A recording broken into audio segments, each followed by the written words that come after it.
पुढच्या प्रश्नाकडे वळूया. कृषी घोटाळ्याची बातमी एबीपी माझानच पहिल्यांदा केली होती. हा जो घोटाळा आहे तो माझानं सगळ्यात आधी दाखवलं लोकांच्या समोर आणला होता. बरोबर आहे. पण त्याच्यातल्या बाकीच्या गोष्टी ज्या होत्या म्हणजे आत्ताच्या घटकेला यांनी केलेला त्याच्यात 5 गोष्टी होत्या. मला वाटतं तुम्ही बॅटरी पंप बद्दलचा केलेला होता, पण मी या ज्या 5 गोष्टी आहेत की त्याच्यात nano urea, nano DAP, metaldehyde, battery pump आणि कॉटन स्टोरेज बॅग, तर या ज्या आहेत त्याच्या नाही मला वाटतं तुम्ही 2 गोष्टींचा केलेला. जो केला तो आम्ही स्प्रेअर आणि कॉटन बॅग केला. आधी जो केला होता ते माजी ते कृषी संचालक त्यांनी सुद्धा म्हणजे जे निवृत्त झाले त्यांनी सांगितलं की अशा पद्धतीचा हा घोटाळा झाला आणि त्याची चौकशी व्हावी अशा पद्धतीची जी मागणी झाली होती त्यात नॅनो युरियाचाही उल्लेख होता. म्हणजे उल्लेख होता. तर मी एक्झॅक्टली हेच दाखवलं की आत्ताच्या घटकेला काय झालंय की डीबीटी असताना आता कायदा काय काय म्हणतो आपण त्याच्याकडे येऊया. कायदा म्हणतो डीबीटी असताना डायरेक्टली शेतकऱ्यांच्या खात्यात पैसे गेले पाहिजेत.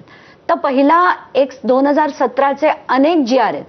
आता त्याच्यातल्या एका GR मध्ये स्पष्टपणे लिहिलेलं आहे की जी 62 आयटम्स डीबीटी मध्ये येतात ते त्याच्यात ऍड करण्याचा अधिकार मुख्यमंत्र्यांना आहे, पण त्याच्यातनं वगळण्याचा अधिकार मुख्यमंत्र्यांना नाही.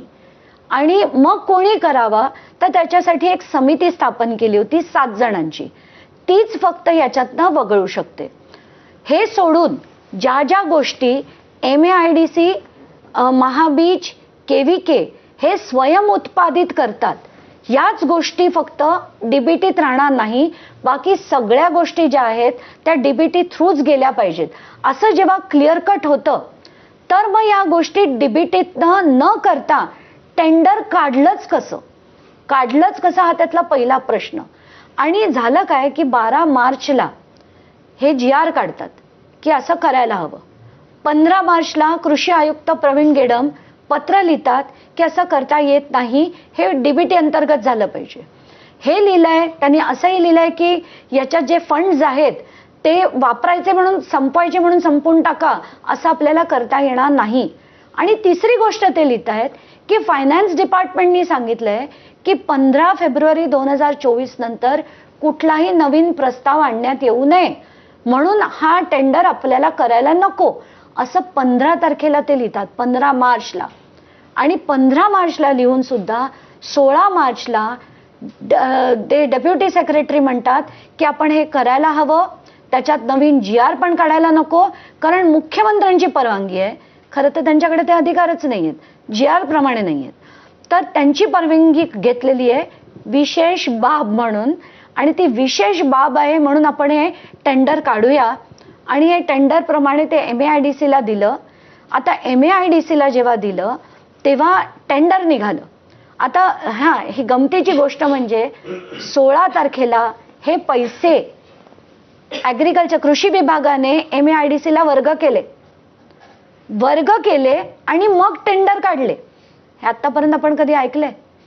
प्रोसेस काय असतो? प्रशासकीय मान्यता मिळते, मग ॲडव्हर्टाइजमेंट्स येतात, मग टेंडर प्रोसेस होतो, मग L1 जो असेल त्याच्या नावाने वर्क ऑर्डर येते आणि मग त्यांनी माल दिला की त्याला पैसे मिळतात.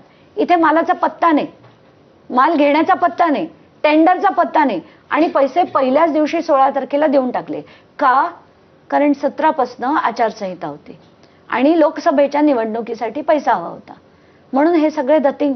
म्हणजे मला खरंच कळत नाही की 341 कोटी काही छोटी रक्कम आहे आणि ती थेट खरं शेतकऱ्यांच्याकडे जायला हवी होती, पण केलं गेलं आणि हे पैसे खाल्ले गेले.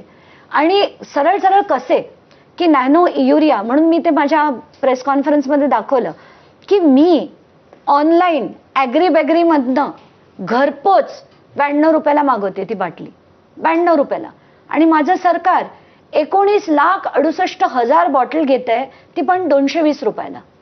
दुसरं नॅनो DAP जे मला घरी 261 रुपयाला, मी तर अगदी बिल पण ट्वीट करून टाकलं की 261 रुपयाला मला मिळाली ती बॉटल, आणि माझं सरकार 590 रुपयाला ते घेत आहे, आणि ते पण 19,57,000 DAPच्या बॉटल्स.